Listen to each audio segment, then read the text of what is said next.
জমিনের মধ্যে চুরি অপরাধ সংঘটিত হয়েছে। সেই অপরাধ সংঘটিত হওয়ার পর আল্লাহর বিচারের ব্যাখ্যা অনুযায়ী, আল্লাহর কোরআনের নির্দেশ অনুযায়ী যদি প্র্যাকটিক্যালভাবে দুনিয়াবাসীকে দেখিয়ে দিয়েছেন যে এই আয়াতের কিভাবে করতে হয়। আমরা প্রবেশ করলাম মাহফিলের ময়দানের সে আলোকসজ্জা রাস্তায়। দেখুন প্রচুর লোক।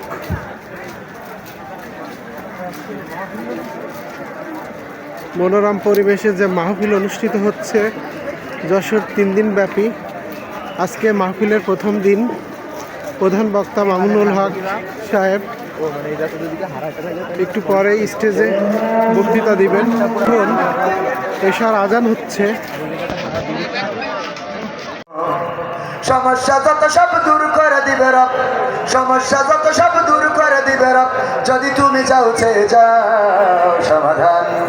সমাধান খুঁজে খুঁজে ক্লান্ত হয়েছে যারা, সমাধান যদি পেতে চাও সব পথে গিয়ে ভুলে কোরআন দেখো খুলে, সমাধান যদি নিতে চাও। কোরআন ধরি না বলে, কোরআন পড়ি না বলে চারিদিকে হই লাঞ্ছিত। কোরআন জানি না বলে, কোরআন মানি না বলে সব অধিকার বঞ্চিত। কোরআন ধরি না বলে, কোরআন পড়ি না বলে চারিদিকে হই লাঞ্ছিত। কোরআন জানি না বলে, কোরআন মানি না বলে সব অধিকার বঞ্চিত। মরিচিকার পিছে না ঘুরে মিছে মিছে, মরিচিকার পিছে না ঘুরে মিছে মিছে, কোরআনটা খুলে দেখে নাও সমাধান। সমাধান খুঁজে খুঁজে ক্লান্ত হয়েছ যারা, সমাধান যদি পেতে চাও সব পথে গিয়ে ভুলে কোরআন দেখো খুলে, সমাধান যদি নিতে চাও। কোরআনেই খুঁজে পাবে সংসার নীতি, আর কি হবে রাষ্ট্রের নীতি। কোরআনের আইন চললে দেশে দূর হবে সব দুর্নীতি। কোরআনেই খুঁজে পাবে সংসার নীতি, আর কি হবে রাষ্ট্রের নীতি। কোরআনের আইন চললে দেশে দূর হবে সব দুর্নীতি। মানব রচিত মাতে শান্তি খুঁজো না পথে, মানব রচিত মাতে শান্তি খুঁজো না পথে, কোরআনটা খুলে দেখে নাও সমাধান। সমাধান খুঁজে খুঁজে ক্লান্ত হয়েছে যারা, সমাধান যদি পেতে চাও সব পথে গিয়ে ভুলে কোরআন দেখো খুলে, সমাধান যদি নিতে চাও। সমাধান খুঁজে খুঁজে ক্লান্ত হয়েছে যারা, সমাধান যদি পেতে চাও সব পথে গিয়ে ভুলে কোরআন দেখো খুলে, সমাধান যদি নিতে চাও। বলা যাবে আরেকটু জোরে। সম্মানিত ভাইরা, এখানে স্বেচ্ছাসেবকরা বাঁশি দিচ্ছেন ঠিক আছে, কিন্তু আজান দিয়ে দিয়েন না একেবারে, একটু মাঝে মাঝে ব্রেক দেন। যশোরবাসীর পক্ষ থেকে, দিনের পক্ষ থেকে নারায়ে তাকবীর। সুপ্রিয় সুধী মণ্ডলী, আমাদের মাঝে কাঙ্ক্ষিত মেহমান, মুসলিম ইসলামী চিন্তাবিদ, বাংলাদেশের মানুষের প্রাণ স্পন্দন হযরত মাওলানা আল্লামা মামুনুল হক উপস্থিত হয়েছেন। আমরা একটু জোরদার কণ্ঠে নারায়ে তাকবীর, আরো জোরে শুনতে চাই, নারায়ে তাকবীর, নারায়ে তাকবীর।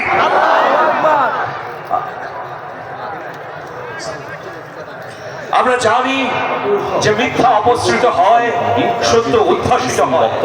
আজকের এই তিনি বাংলাদেশ খেলাফত মজলিসের মহাসচিব এবং হেফাজতে ইসলাম বাংলাদেশের যুগ্ম মহাসচিব।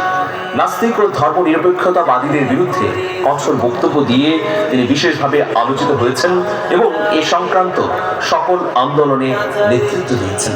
তিনি কয়েকবার গ্রেফতার হয়েছেন। তাকে অভিযুক্ত করে রাষ্ট্রদ্রোহের মামলা সহ অসংখ্য মামলা দায়ের করা হয়েছে। বাংলাদেশের বিভিন্ন গণমাধ্যম তাকে এবং তার পরিবারকে মাদ্রাসা দখলদার হিসেবে চিত্রায়িত করলেও প্রকৃতপক্ষে তার প্রতিষ্ঠিত মাদ্রাসায় ফ্যাসিবাদী বিপ্লবীরা দখল করেছে। মামুনুল হক 1973 সালের নভেম্বরে ঢাকার আজিমপুরে সম্ভ্রান্ত মুসলিম পরিবারে জন্মগ্রহণ করেন। তার পিতা আল্লামা আজিজুল হক ছিলেন একজন ইসলামী পণ্ডিত এবং সহিহ বুখারী প্রথম বাংলা অনুবাদক, যিনি শাইখুল হাদিস নামে সর্বাধিক পরিচিত। তার ভাই বোনের সংখ্যা 13। মাহফুজুল হক তার অগ্রজ, একজন প্রভাবশালী ইসলামী পণ্ডিত এবং বেফাকুল মাদারিসিল আরাবিয়া বাংলাদেশের মহাসচিব। প্রাথমিক জীবনে মামুনুল হক তার পিতা আজিজুল হকের নিকট লেখাপড়া শুরু করেন। 1985 সালে 12 বছর বয়সে তিনি লালবাগ চামতারা জামে মসজিদ মাদ্রাসায় কোরআনের হিফজ সমাপ্ত করেন। 1986 সালে ভর্তি হন জামিয়া রহমানিয়া আরাবিয়া ঢাকায়।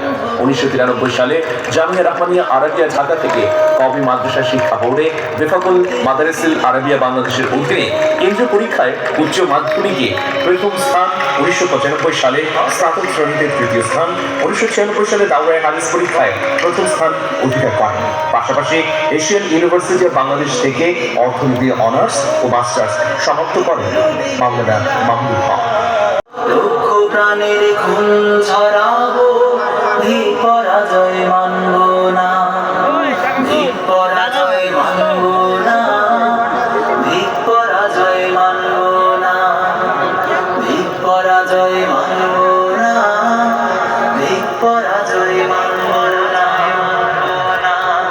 হতাশ কেন বন্ধু তুমি, বরং শপথ নাও, আনতে সুদিন কণ্ঠে তোমার বিপ্লবী গান গাও। হতাশ কেন বন্ধু তুমি, বরং শপথ নাও, আনতে সুদিন কণ্ঠে তোমার বিপ্লবী গান গাও। শহীদরা যে তাকিয়ে আছে, পিছপা হওয়া যাবে না, অত্যাচারের শিকল দিয়ে এ মনে বাঁধা যাবে না। মোরা শক্ত হব সীসার মতো, আসবে বিপদে বাধা যত, শক্ত হব সীসার মতো, আসবে বিপদে বাধা যত। লক্ষ প্রাণের খুন ছড়াবো, ধীর পরাজয় মানব না, ধীর পরাজয় মানব না, ধীর পরাজয় মানব না। মাহফিলটি যিনি ঐকান্তিক চিন্তা, মেধা, প্রজ্ঞা এবং মরণ দিয়ে সাজিয়েছেন, তিনি আরেকজন বিবৃতিচারী, অন্তরাল পরায়ণ মানুষ, আমাদের অত্যন্ত প্রিয় মানুষ, বাতিঘর শেখ মহিউদ্দিন স্যার। আমরা স্যারের কাছ থেকেই আজকের সম্মানিত অতিথির সংক্ষিপ্ত বর্ণনা শুনে أعوذ بالله من الشيطان الرجيم بسم الله الرحمن الرحيم بسم الله الرحمن الرحيم إن ربك لبالمرصاد إن ربك لبالمرصاد فأما الإنسان إذا ما ابتلاه ربه فأكرمه ونعمه فيقول ربي أكرمن أما إذا ما ابتلاه فقدر عليه رزقه فيقول ربي أهانن كلا بل لا تكرمون اليتيم ولا تحاضون على طعام المسكين وتأكلون التراث أكلا لما প্রিয় ভাইরা, আমরা আলেমদেরকে সম্মান করতে জানি না, আমাদেরকে আলেমদেরকে সম্মান করা শিখতে হবে। আমিও জীবনে আলেম হতে পারিনি, আপনারা অনেক হননি প্রিয় ভাইরা, কিন্তু অন্তত আমরা আলেমদেরকে সম্মান করতে জানি। যে সমস্ত জীবন তলিরা আমাদের সামনে দাঁড়িয়ে আছে, তাদেরকে আমরা সম্মান করি এবং তাদের কথা শুনি এবং তাদের কথা আমল করার চেষ্টা করি। উনি জীবন দিয়ে দেখিয়ে দিয়েছেন সত্যের কাছে ছাড়া কারো কাছে মাথা নত করা যাবে না, আল্লাহর কাছে ছাড়া আমরা কারো কাছে মাথা নত করব না। এখন শুনে আমার কথা। আসসালামু আলাইকুম ওয়া রাহমাতুল্লাহি ওয়া বারাকাতুহু। আমার নেতা, তোমার নেতা মামুনুল হক সাহেবের আগমন দেশবাসীর পক্ষ থেকে, খুলনাবাসীর পক্ষ থেকে, আর্থিক ফাউন্ডেশনের পক্ষ থেকে লিল্লাহি তাকবীর।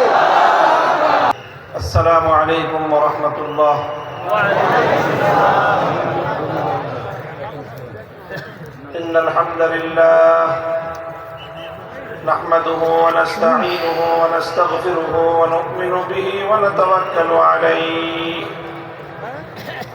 ونشهد أن لا إله إلا الله وحده لا شريك له ونشهد أن سيدنا وسندنا وحبيبنا ومولانا محمد صلى الله تعالى عليه وعلى آله وأصحابه وبارك وسلم বিস্ময়কর বিষয় হলো ইব্রাহিম আলাইহিস সালাতু ওয়াস সালাম যেই চারটি বৈশিষ্ট্যের কথা উল্লেখ করেছিলেন তার দোয়ার মধ্যে তার সেই কামনীয় মহান রাসূলের জন্য ৬০০০ বছর পরে আল্লাহ পাক রব্বুল আলামিন যখন সেই মক্কার মাটিতে সেই মক্কার ভূখণ্ডে সেই বাইতুল্লাহর নগরে তিনি যখন ইব্রাহিম আলাইহিস সালামের দোয়ার সেই স্বপ্ন পুরুষ মুহাম্মদুর রাসূলুল্লাহ সাল্লাল্লাহু আলাইহি ওয়াসাল্লামকে আল্লাহ নবুয়ত দিয়ে প্রেরণ করলেন, তখনও আল্লাহ পাক রব্বুল আলামিন এই মহান নবীর কর্মসূচি হিসেবে সেই চারটি বিষয়কেই উল্লেখ করলেন, যেই চারটি বিষয়কে উল্লেখ করে ৬০০০ বছর আগে ইব্রাহিম আলাইহিস সালাম এরকম একজন মহামানব পাঠানোর জন্য আল্লাহর কাছে আকুতি জানিয়েছিলেন। ইব্রাহিম আলাইহিস সালাম বলেছিলেন, রব্বানা ওয়াবআস ফীহিম রাসূলাম মিনহুম ইয়াতলু আলাইহিম আয়াতিকা ওয়া ইউআল্লিমুহুমুল কিতাবা ওয়াল হিকমা ওয়া ইউযাক্কিহিম ইন্নাকা আনতাল আজিজুল হাকীম। আমরা এখানে ধারাবাহিকভাবে ইব্রাহিম আলাইহিস সালামের দোয়া এবং ৬০০০ বছর পরে সেই দোয়ার স্বপ্ন প্রতিশ্রুত পুরুষ মুহাম্মদুর রাসূলুল্লাহ সাল্লাল্লাহু আলাইহি ওয়াসাল্লামের আগমনের প্রাক্কালে আল্লাহ পাক রব্বুল আলামিন সেই নবীর যে কর্মসূচিগুলো উল্লেখ করেছেন, ধারাবাহিকভাবে সেই চারটি কর্মসূচির আমরা আলোকপাত করব, আলোচনা করব। এটাই হলো আজকে আমার তাফসীরুল কোরআনের আলোচ্য বিষয়। প্রথম কর্মসূচির কথা আল্লাহ পাক বলেছেন। আরেকটি গুরুত্বপূর্ণ এখানে পয়েন্ট হলো আলোচনার, যেই চারটি কর্মসূচির কথা ইব্রাহিম আলাইহিস সালামের দোয়ার মধ্যেও এসেছে এবং সেই দোয়ার বাস্তবায়ন যখন আল্লাহ ঘটিয়েছেন, কবুল করেছেন, কবুল করে তার বাস্তবায়ন ঘটানোর সময় নবীকে আল্লাহ পাঠিয়ে যেই কর্মসূচিগুলির কথা বলেছেন, চারটি কর্মসূচি, এই চারটি কর্মসূচি একটি বিষয়কে কেন্দ্র করে আবর্তিত হয়েছে, আর সেই বিষয়টি হলো মহাগ্রন্থ আল কোরআনুল কারীম। রাসূলুল্লাহ সাল্লাল্লাহু আলাইহি ওয়াসাল্লাম যেই চার কর্মসূচির মাধ্যমে পৃথিবীর আমূল পরিবর্তন ঘটিয়েছিলেন, আমি আবারও স্মরণ করিয়ে দিচ্ছি, নবীজির চারটি কর্মসূচিরই কেন্দ্রবিন্দু ছিল কোরআন। তার নবীকে বলেছেন, শুধুমাত্র মৌখিকভাবে কোরআনের অর্থ বুঝিয়ে দিলেই এই জাতি আমার বান্দারা এই কোরআনকে পরিপূর্ণ অনুধাবন করতে পারবে না। শুধুমাত্র ব্যাখ্যা শোনায় দিলে, শুধুমাত্র অর্থ শোনায় দিলে, অথবা শুধুমাত্র ব্যাখ্যা পড়ায় দিলে, শুধু পড়ানো আর শোনানোর দ্বারাই আল্লাহর কোরআনকে এ জাতি পরিপূর্ণভাবে অনুধাবন করতে পারবে না। বরং কোরআনে পাক এটাকে যদি এ জাতির কাছে পরিপূর্ণভাবে উপস্থাপন করতে হয়, আল্লাহর বান্দাদেরকে যদি কোরআনে পাক পরিপূর্ণভাবে বোঝাতে হয়, তাহলে কোরআনের মর্ম বলার পাশাপাশি যেই কাজটা করতে হবে সেটা হলো পবিত্র কোরআনে পাককে যথাযথভাবে এর যেই সকল বিষয়গুলোর সাথে প্র্যাকটিসের সম্পর্ক রয়েছে সেই বিষয়গুলোকে আল্লাহর নবী প্র্যাকটিক্যাল বাস্তবায়ন করে দেখায় দেওয়া, এটার নামই হলো তালিমে হিকমত। এর মাধ্যমে যেই কোরআনের অর্থ এবং ব্যাখ্যা শিক্ষা দেওয়া হয়েছে, তালিমে হিকমতের মাধ্যমে সেই কোরআনে পাকের প্র্যাকটিক্যাল বিষয়গুলো বাস্তবে প্রতিফলিত করে প্র্যাকটিক্যাল করে উম্মতকে দেখিয়ে দিতে হবে। এটা হলো তালিমে হিকমত। এবং নবী আকরাম সাল্লাল্লাহু আলাইহি ওয়াসাল্লাম তার জীবনের একটা গুরুত্বপূর্ণ অধ্যায় তালিমে হিকমতের মধ্যে কাটিয়েছেন। উম্মতকে প্র্যাকটিক্যাল শিখিয়েছেন কোরআন। কিভাবে শিখিয়েছেন যেমন উপলব্ধি করুন। দৃষ্টান্ত দিয়ে আমি বলছি সংক্ষেপে। আল্লাহ পাক কোরআনে আয়াত নাযিল করলেন, আকিমুস সালাত, সালাত কায়েম করো। আল্লাহ নবী প্রথমে তেলাওয়াত শোনালেন, আকিমুস সালাতা ওয়া আতুস যাকাতা ওয়া আতিউল্লাহ ওয়া রাসূলাহু। তেলাওয়াত শোনালেন, এক নম্বর কর্মসূচি পালিত হলো। তারপরে সালাতের মর্ম ব্যাখ্যা করে বোঝালেন যে সালাতের অর্থ কি। আল্লাহ নবী বুঝিয়ে দিলেন সালাতের অর্থ হলো এমন একটা ইবাদত, যে ইবাদতের মধ্যে তাকবীরে তাহরিমা থাকবে, যে ইবাদতের মধ্যে সূরা ফাতিহার তেলাওয়াত থাকবে, যে ইবাদতের মধ্যে সূরা ফাতিহার জমিনের মধ্যে চুরি অপরাধ সংঘটিত হয়েছে, সেই অপরাধ সংঘটিত হওয়ার পর আল্লাহর বিচার ব্যাখ্যা অনুযায়ী, আল্লাহর কোরআনের নির্দেশ অনুযায়ী যদি প্র্যাকটিক্যাল ভাবে দুনিয়াবাসীকে দেখিয়ে দিয়েছেন যে এই আয়াতের কিভাবে করতে হয়। আল্লাহ বলেছেন, চোর যদি চুরি করে ধরা পড়ে, নারী হোক বা পুরুষ হোক, যদি নবী মুহাম্মদুর রাসূলুল্লাহ সাল্লাল্লাহু আলাইহি ওয়াসাল্লাম মক্কা রাষ্ট্রের রাষ্ট্রনায়ক, তিনি জাতির উদ্দেশ্যে ভাষণ দিচ্ছেন। পৃথিবীর অনেক নেতা, অনেক প্রধানমন্ত্রী, অনেক রাষ্ট্রনায়ক, অনেক বিশ্ব নেতা, বিশ্ব মানব জাতির উদ্দেশ্যে ভাষণ দিয়েছে। আর আল্লাহর নবীও একজন লিডার হিসেবে, একটি জাতির কর্ণধার হিসেবে জাতির উদ্দেশ্যে তিনি ভাষণ দিচ্ছেন। কম্পেয়ার করা দরকার নবীর ভাষণ থেকে বিশ্ব নেতাদের, জাতীয় নেতাদের শিক্ষা গ্রহণ করা উচিত। আল্লাহ নবী বললেন, লক্ষ্য করে শুনুন, বাইতুল্লাহকে সামনে রেখে পবিত্র কাবা শরীফের চত্বরে নবীজি লক্ষ্য করে বললেন, ইন্নামা হালাকা মান কানা ক্বাবলাকুম ইযা সারাকা ফীহিমুদ দাঈফ আকামু আলাইহিল হাদ ওয়া ইযা সারাকা ফীহিমুশ শরীফ তারাকুহু। হে আমার জাতি, শুনে রাখো, পৃথিবী থেকে অনেক সম্প্রদায়, অনেক জাতি, অনেক কওমকে আল্লাহ পাক রব্বুল আলামিন ধ্বংস করে দিয়েছেন। লাখ লাখ মানুষ এসেছে আজকের মাহফিলে। আজকে প্রথম দিন ছিল এই মাহফিল, প্রচুর লোক হয়েছে। আর অনেকেই বাড়ি যাওয়ার উদ্দেশ্যে বিদায় নিচ্ছে। এই যে দেখুন,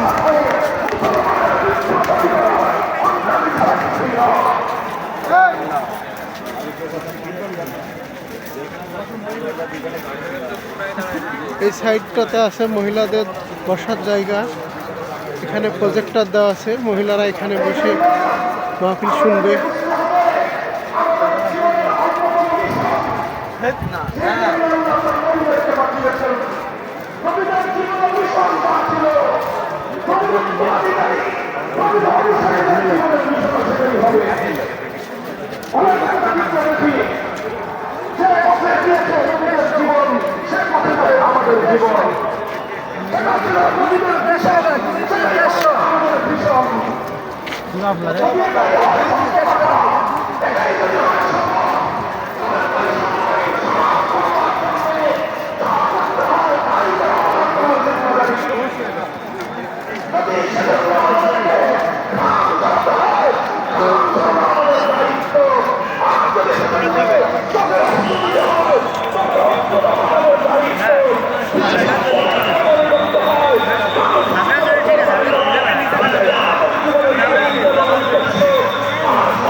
আজকে মাহফিল ময়দান থেকে বিদায় নিচ্ছি।